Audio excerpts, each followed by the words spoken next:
La vie de Joseph occupe une place très importante dans la Bible. Le récit de sa vie couvre les chapitres 30 à 50 du livre de la Genèse, presque la moitié du livre. Joseph est l'un des personnages sur lesquels on s'attarde le plus dans les Écritures. Pourquoi en est-il ainsi? Dans un sens, Joseph est un type de Christ. Il a été le secours, sauveur de son peuple, tout comme Jésus a été le sauveur de l'humanité. À une petite échelle, la vie de Joseph illustre certains aspects de la vie de notre Seigneur. Le séjour de Joseph en Égypte et toute l'histoire de son peuple jusqu'à l'Exode est une illustration du plan du salut en miniature. Je vous propose donc de découvrir une typologie comparant la vie de Joseph à celle de Jésus.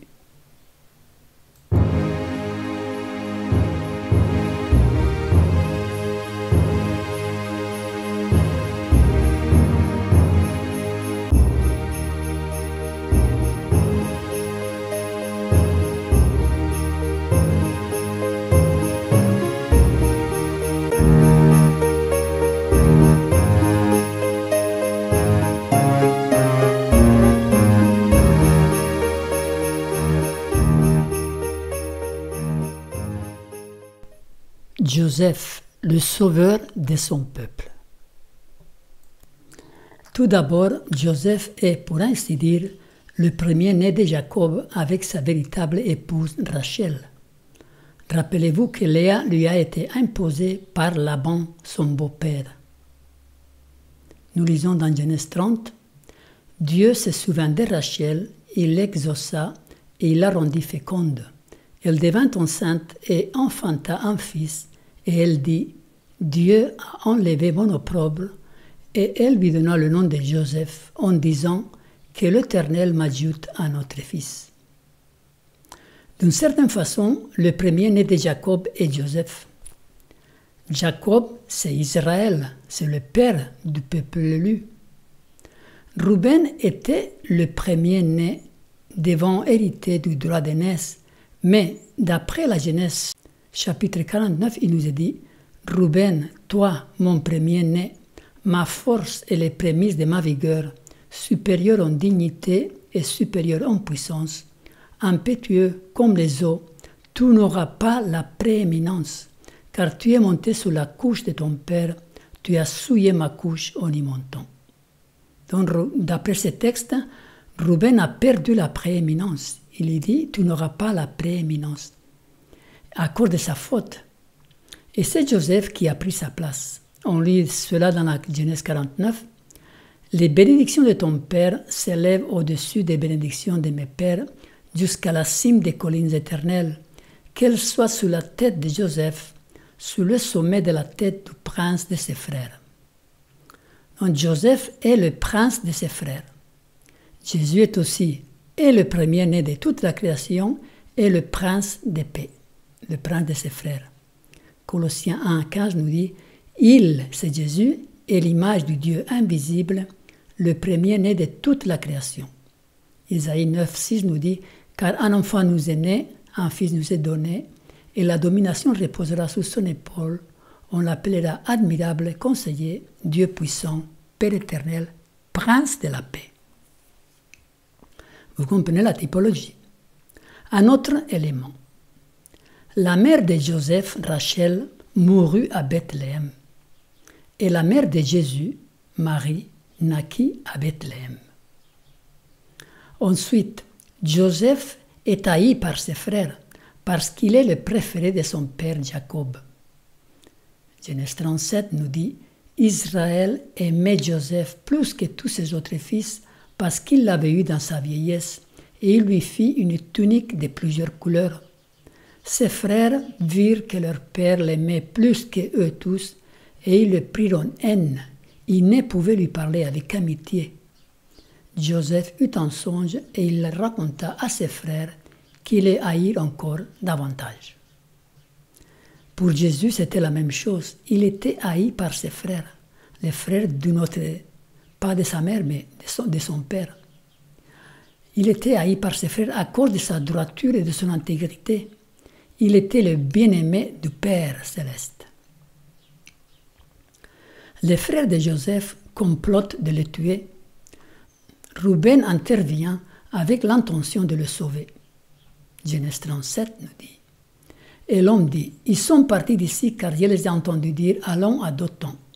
Joseph alla après ses frères et il les trouva à Dothan. Ils le virent de loin et avant qu'il fût près d'eux, ils complotèrent de le faire mourir.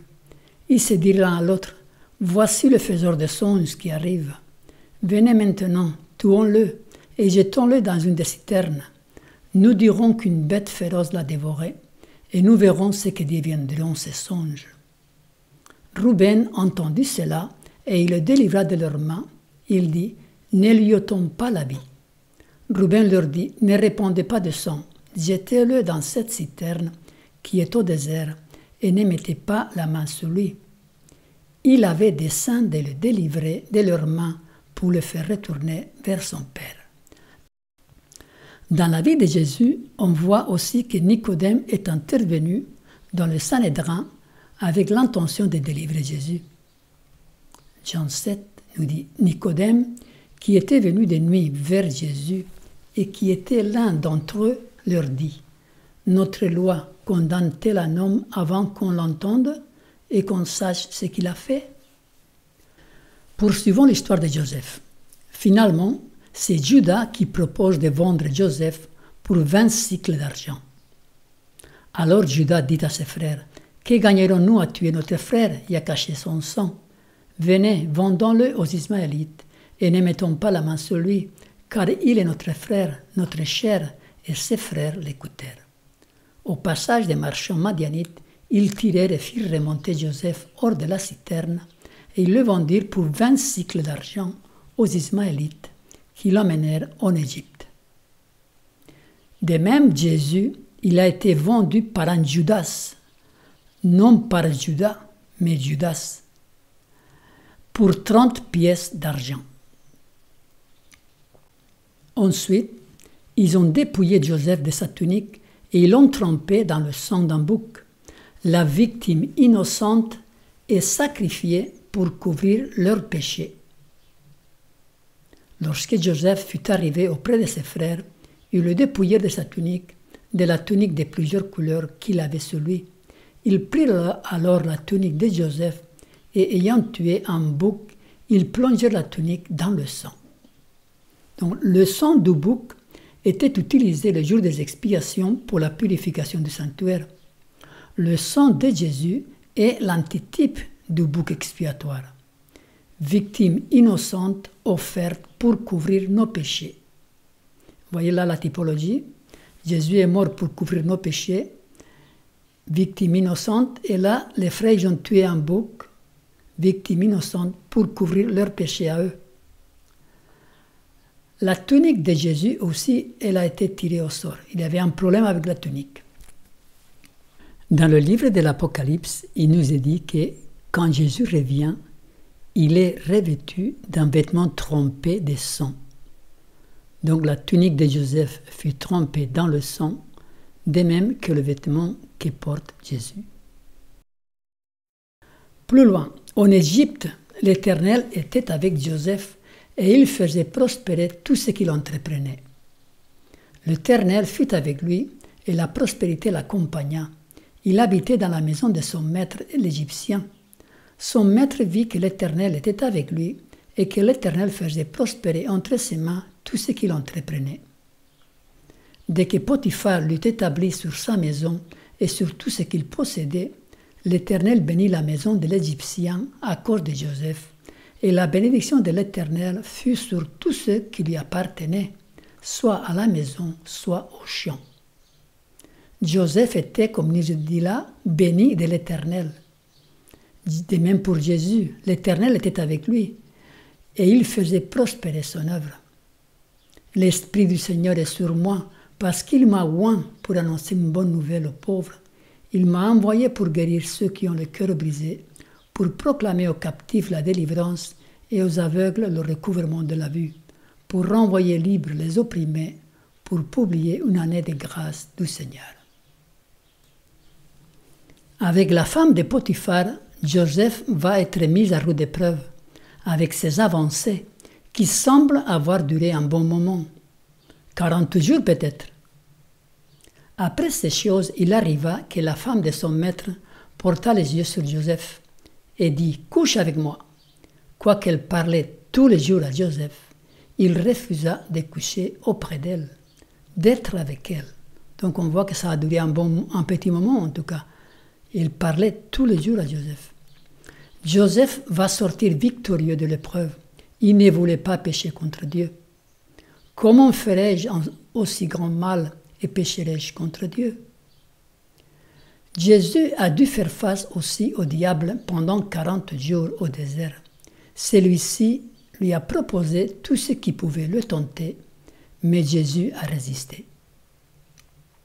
À cause de cette femme bafouée, Joseph est mis en prison injustement pour quelque chose qu'il n'a pas commis.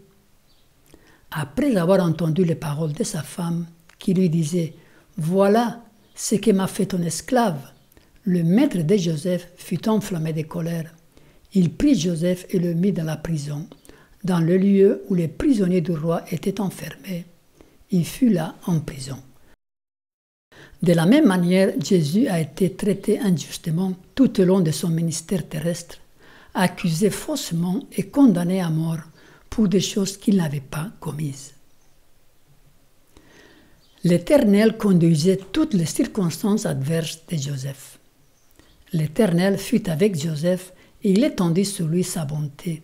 Il le mit en faveur aux yeux du chef de la prison et l'Éternel donnait de la réussite à ce qu'il faisait. Jésus a été conduit par le Père tout au long de son ministère, même dans les circonstances les plus adverses, la tempête sous le lac, Gethsémane, Golgotha. Joseph a été patient dans l'épreuve. Il a attendu la providence divine pour en être délivré. Il n'a rien fait de malhonnête pour s'en sortir lui-même. Avec l'expérience du panetier et de l'échanson du pharaon, il a simplement fait une requête. Encore 3 jours et Pharaon relèvera ta tête et te rétablira dans ta charge. Tu mettras la coupe dans la main de Pharaon, comme tu en avais l'habitude lorsque tu étais son échanson. Mais souviens-toi de moi. Voilà ce qu'il lui demande. Souviens-toi de moi quand tu seras heureux et montre, je te prie, de la bonté à mon égard. Parle en ma faveur à Pharaon et fais-moi sortir de cette maison. Car j'ai été enlevé du pays des Hébreux et ici même je n'ai rien fait pour être mis en prison. Donc c'est une démarche tout à fait honnête, il ne fait rien qui soit tordu. Joseph, il a dû attendre encore 2 ans en prison avant la délivrance. Et nous savons que les plans de Dieu ne connaissent ni hâte ni délai. Ils s'accomplissent toujours au bon moment. Et ceci est une puissante leçon pour nous. Combien de fois nous essayons de nous délivrer de l'épreuve par nous-mêmes et cela conduit à des conséquences désastreuses. Jésus n'a rien fait pour éviter l'épreuve. Il s'est soumis volontairement à la providence. Voici, nous montons à Jérusalem et le Fils de l'homme sera livré aux principaux sacrificateurs et aux scribes. Ils le condamneront à mort. Le jour J arriva et Dieu va faire pour Joseph quelque chose d'incroyable. La patience a été récompensée. Pharaon fit appeler Joseph, on le fit sortir en hâte de prison. Il se rasa, changea de vêtements et se rendit vers Pharaon. Jésus connaissait parfaitement le timing prophétique à l'avance et il a attendu le moment fixé pour se manifester. Jésus lui répondit, « Femme, qu'y a-t-il entre moi et toi? Mon heure n'est pas encore venue. » Lorsque le temps où il devait être enlevé du monde approcha, Jésus prit la résolution de se rendre à Jérusalem. Du côté de Joseph, il décline tout honneur et attribue son pouvoir d'interpréter les rêves à Dieu. Joseph répondit à Pharaon en disant, « Ce n'est pas moi, c'est Dieu qui donnera une réponse favorable à Pharaon. » Jésus de même disait qu'il ne faisait rien par lui-même. Je ne puis rien faire de moi-même selon que j'entends et juge. Et mon jugement est juste parce que je ne cherche pas ma volonté, mais la volonté de celui qui m'a envoyé. Joseph va être mis dans une position privilégiée. Les desseins de la providence lui avaient été cachés. Maintenant Dieu va l'honorer. Les rêves qu'il avait eus étant enfant vont maintenant se réaliser. Et Pharaon dit à Joseph, « Puisque Dieu t'a fait connaître toutes ces choses, il n'y a personne qui soit aussi intelligent et aussi sage que toi. Je t'établis sur ma maison et tout mon peuple obéira à tes ordres. Le trône seul m'élèvera au-dessus de toi. » Pharaon dit à Joseph, « Vois, je te donne le commandement de tous les pays d'Égypte. » Pharaon ôta son anneau de la main et le mit à la main de Joseph.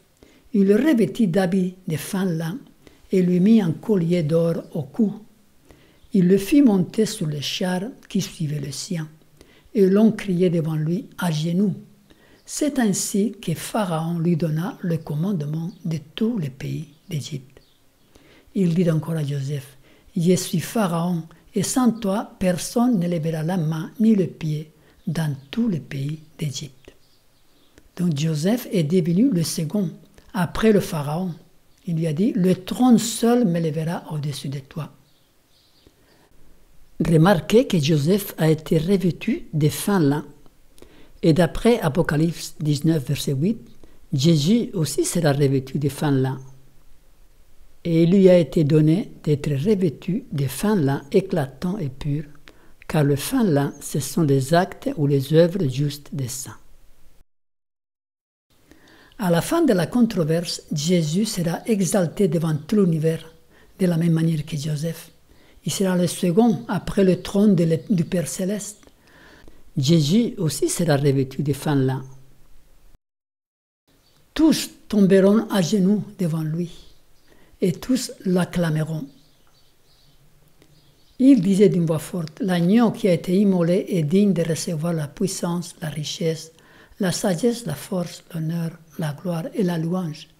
Et toutes les créatures qui sont dans le ciel, sur la terre, sur la mer, et tout ce qui s'y trouve, je les entendis qui disaient, à celui qui est assis sous le trône et à l'agneau, soit la louange, l'honneur, la gloire et la force au siècle des siècles. » Donc ici, on voit le même schéma. Dieu, le Père, sous le trône et l'agneau en deuxième position, comme Pharaon et Joseph. Joseph a commencé son ministère à 30 ans. Joseph était âgé de 30 ans lorsqu'il se présenta devant le Pharaon, roi d'Égypte. Jésus aussi a commencé son ministère terrestre à 30 ans. Un peu plus tard, la famine mondiale commença au temps marqué par la prophétie. Remarquez que dans tous les pays, il y avait la famine. Joseph va devenir le pain du monde. Il va fournir du grain à tous les habitants qui venaient en chercher. Genèse 41 nous dit, « Et de tous les pays, on arrivait en Égypte pour acheter du blé auprès de Joseph, car la famine était forte dans tous les pays. » Joseph est le sauveur de son peuple, mais aussi du monde, de tous ceux qui venaient à lui chercher du blé. Rappelons-nous que la population de la terre à cette époque était encore très réduite. On estime que la population mondiale pouvait être aux alentours de 1,5 million, maximum 2 millions de personnes en tout, l'équivalent à une grande ville de nos jours. Donc c'était bien faisable. Ils pouvaient fournir de la nourriture à tout ce monde. Genèse 42 nous dit, « Jacob, voyant qu'il avait du blé en Égypte, dit à ses fils, « Pourquoi vous regardez-vous les uns les autres ?» Il dit, « Voici, j'apprends qu'il y a du blé en Égypte. Descendez-y pour nous en acheter là, afin que nous vivions et que nous ne mourions pas. » Jésus est le pain du monde. Il fournit non seulement le pain, mais tout le reste. Il est le seul sauveur puisqu'il peut nous délivrer de la mort éternelle. Jésus leur dit, « Je suis le pain de vie. Celui qui vient à moi n'aura jamais faim, et celui qui croit en moi n'aura jamais soif. Par la suite, on voit que Joseph va éprouver ses frères. Il veut savoir où ils en sont dans leur cheminement spirituel, dans leur caractère. Ont-ils changé? Joseph reconnut ses frères, mais eux ne le reconnurent pas. Joseph se souvint des songes qu'il avait eus à leur sujet, et il leur dit, « Vous êtes des espions, c'est pour observer les lieux faibles du pays que vous êtes venus. » Jésus a éprouvé ses disciples à plusieurs reprises pour voir s'ils avaient la foi, lors de la tempête, lors de leur rencontre avec les démoniaques. Le Seigneur nous éprouve tout au long de notre vie pour que nous puissions nous rendre compte nous-mêmes si nous avons progressé dans le chemin de la sanctification. Maintenant, dans l'épreuve, la conscience se réveille. Les frères de Joseph pensent d'un coup à leur acte de perfidie envers leurs frères quand ils ont voulu les tuer. Ils se dirent alors l'un à l'autre, « Oui, nous avons été coupables envers notre frère, car nous avons vu l'angoisse de son âme quand il nous demandait grâce, et nous ne l'avons point écouté. C'est pour cela que cette affliction nous arrive. » Ruben, prenant la parole, leur dit, « Ne vous disais-je pas, ne commettez point un crime envers cet enfant, mais vous n'avez point écouté, et voici son sang est redemandé. » La conscience est la voix de Dieu qui parle à nos âmes. Si nous voulons la garder sensible, il faut que nous vivions dans l'obéissance et la soumission au Seigneur. Dans la vie de Jésus, nous voyons une expérience similaire avec Pierre et Judas.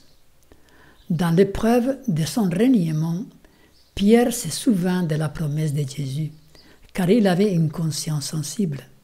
Par contre, Judas, qui avait une conscience endurcie, a succombé dans l'épreuve et il s'est donné la mort. La conscience peut nous tuer. Des milliers de personnes vivent tourmentées par leur conscience. Ils n'ont pas appris comment se décharger du poids qu'elles portent auprès de Dieu. Leur chagrin est si grand qu'ils sont littéralement anéantis par leur conscience. On voit par la suite que Siméon est mis en prison, car c'était lui l'instigateur du complot pour se débarrasser de Joseph. Il s'éloigna d'eux pour pleurer. Il revint et leur parla, puis il prit parmi eux Siméon et le fit enchaîner sous leurs yeux. Chacun reçoit son dû, comme pour le cas de Judas. Ce que l'on sème, on le récolte. C'est une loi incontournable. La réalisation du rêve de Joseph s'accomplit littéralement. Voici le rêve qu'il avait eu. Joseph fit un rêve et le raconta à ses frères, et ils le haïrent encore davantage. Il leur dit, « Écoutez, je vous prie, ce rêve que j'ai fait. Et voici, nous étions en train de lier des gerbes au milieu des champs, et voici ma gerbe s'éleva, et même elle s'étend debout. Et voici vos gerbes l'entourèrent et se prosternèrent devant ma gerbe. » Et ses frères lui dirent, « Est-ce que tu vas vraiment régner sur nous? Vas-tu vraiment dominer sur nous ?» Et ils le haïrent encore davantage à cause de ses rêves et de ses paroles. Et voici son accomplissement. Il voit ses frères prosternés exactement devant lui, comme dans le rêve. Judas et ses frères arrivèrent à la maison de Joseph où il était encore, et ils se prosternèrent en terre devant lui. Les prévisions divines s'accomplissent toujours sans défaut.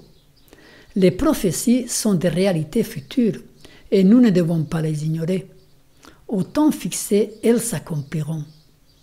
Quand Jésus avertit Pierre qu'il allait le renier, celui-ci se mit en colère. C'était un affront pour lui. Quelques heures plus tard, l'avertissement donné devint une réalité.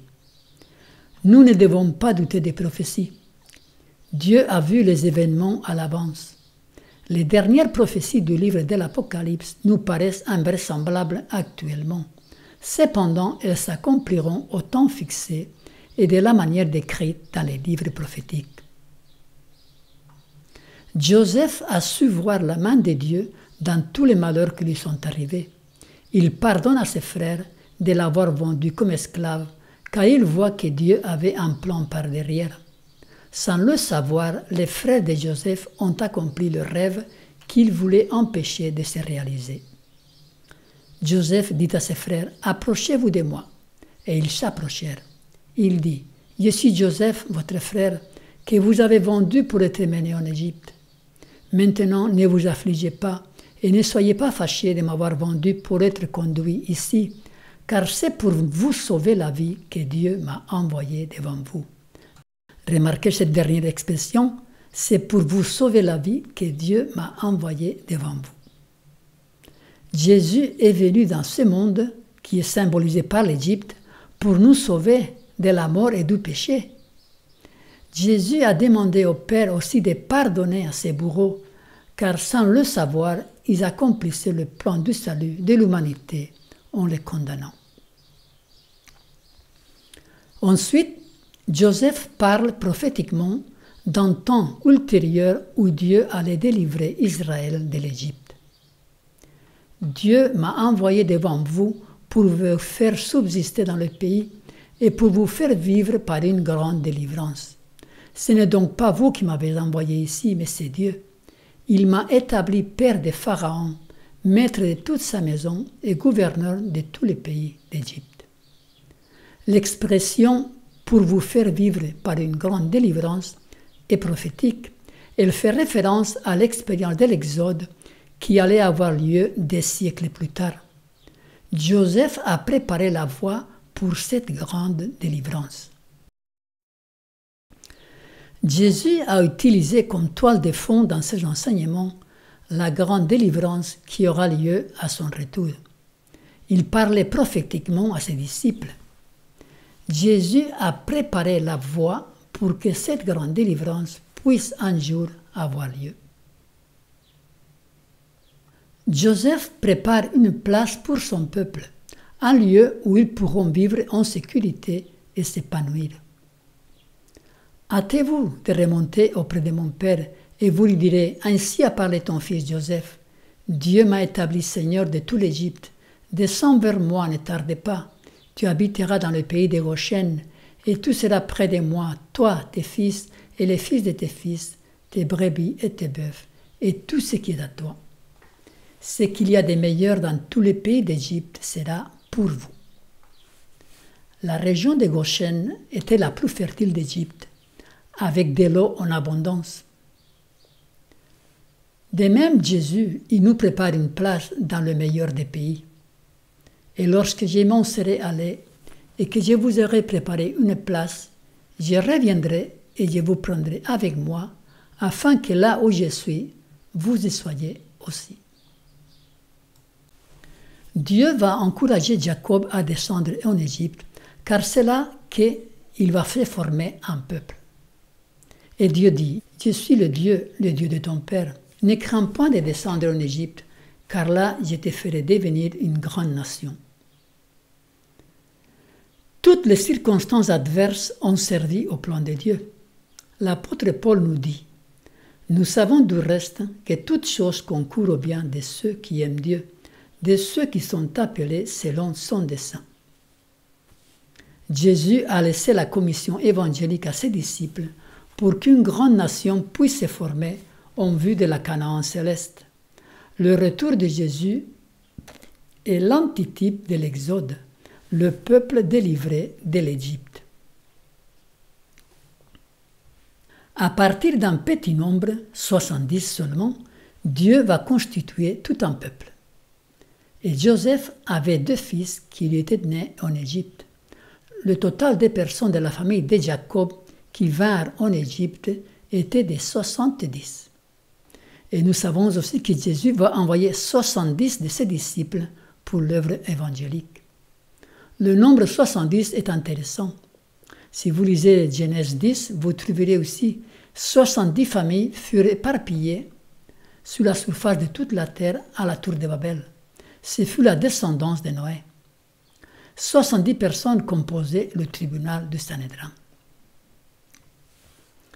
Donc Joseph a été le catalyseur pour que les prophéties divines pour le salut d'Israël s'accomplissent.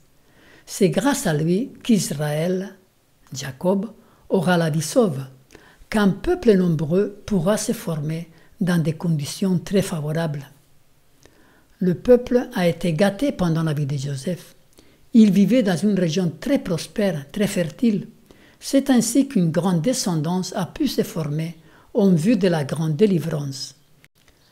Jésus est le catalyseur des prophéties divines pour le salut du monde.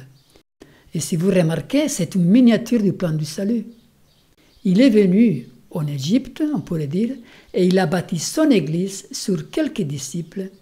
Il les a envoyés, 70, diffuser la bonne nouvelle partout pour pouvoir former un grand peuple en vue de son retour, l'Exode, qui est un antitype de l'Exode. Joseph finit par acheter tous les pays. Tout lui appartenait à la fin de cette année de famine. Joseph acheta toutes les terres de l'Égypte pour Pharaon, car les Égyptiens vendirent chacun leurs champs parce que la famine les pressait, et le pays devint la propriété de Pharaon. De même, à la fin, toute la terre appartiendra à notre Seigneur, le vrai propriétaire.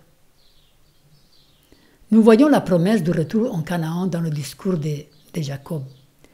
Jacob ou Israël dit à Joseph, « Voici, je vais mourir, mais Dieu sera avec vous et il vous fera retourner dans le pays de vos pères. » Jésus aussi il nous a donné une promesse de retour vers le pays de notre Père. Sur son lit de mort, Jacob va prononcer une bénédiction sur Joseph qui peut s'appliquer aussi à Christ. Joseph est le rejeton d'un arbre fertile, le rejeton d'un arbre fertile près d'une source. Les branches s'élèvent au-dessus de la muraille. Ils l'ont provoqué, ils ont lancé des traits. Les archers l'ont poursuivi de leur haine. Mais son arc est demeuré ferme, et ses mains ont été fortifiées par les mains du puissant de Jacob. Et il est ainsi devenu le berger, le rocher d'Israël. Donc Joseph est devenu le berger d'Israël, comme Jésus est le bon berger. Et Joseph est aussi le rocher d'Israël, autant que Jésus. Paul nous dit, ils ont bu le même breuvage spirituel, car ils buvaient un rocher spirituel qui les suivait, et ce rocher était Christ. Et au verset 26, Joseph est appelé le prince de ses frères, tout comme Jésus est le prince héritier de ce monde. Les bénédictions de ton Père s'élèvent au-dessus des bénédictions de ceux qui t'ont engendré, jusqu'au sommet des collines éternelles. Elles reposent sur la tête de Joseph, sous le front du prince de ses frères. Joseph demanda que ses os ne restaient pas en Égypte quand il serait mort. Joseph dit à ses frères, « Je vais mourir, mais Dieu vous visitera et il vous fera remonter de ce pays-ci, dans le pays qu'il a juré de donner à Abraham, à Isaac et à Jacob. » Joseph fit jurer les fils d'Israël en disant, « Dieu vous visitera et vous ferez remonter mes os loin d'ici. » Donc les os de Joseph ne devaient pas rester en Égypte, symbole de ce monde, mais ils devaient être amenés dans la terre promise. Et vous voyez la typologie. Jésus aussi mourut, mais son corps ne resta pas dans la tombe. L'Égypte est symbole de ce monde des péchés. La souffrance que le peuple de Dieu dut subir en Égypte après la mort de Joseph est la contrepartie de la souffrance à laquelle nous sommes tous confrontés dans ce monde. Ce n'était pas le plan de Dieu que les Israélites soient réduits à l'esclavage et maltraités pendant de nombreuses années. Ceci a été la décision d'un pharaon et non pas de Dieu. Ce n'était pas le plan de Dieu que nous soyons soumis à la souffrance. C'est la conséquence de la transgression de la loi divine par nos premiers parents. Nous sommes en Égypte, mais Dieu nous a promis qu'il viendra nous en délivrer si nous sommes fidèles. Voici, je viens bientôt, et ma rétribution est avec moi, pour rendre à chacun selon ce qu'est son œuvre. Dans la vie de Joseph, nous pouvons voir ce que Dieu peut faire avec une personne qui se consacre à son service de tout son cœur et lui fait confiance. La vie de Joseph est une image de la vie de Jésus-Christ. Grâce à son séjour en Égypte, Joseph était devenu un sauveur pour la famille de son père. Comme Joseph fut vendu par ses frères, Jésus-Christ fut, par l'un de ses disciples, vendu à ses plus mortels ennemis. Joseph, à cause de sa pureté même, fut calomnié et jeté en prison. Ainsi Jésus, en raison de sa vie sainte et désintéressée, qui à elle seule condamnait le péché, fut méprisé et rejeté, puis condamné sous le témoignage des faux témoins.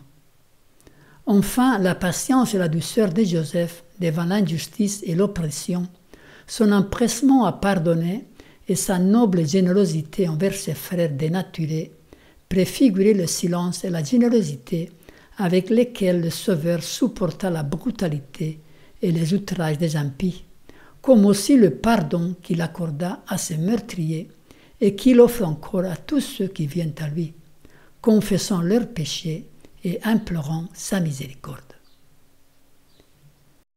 Chers amis, soyons comme Joseph, là où Dieu nous place. Accomplissons fidèlement les tâches qui nous incombent et soyons des témoins de sa grâce et nous prospérerons. Amen.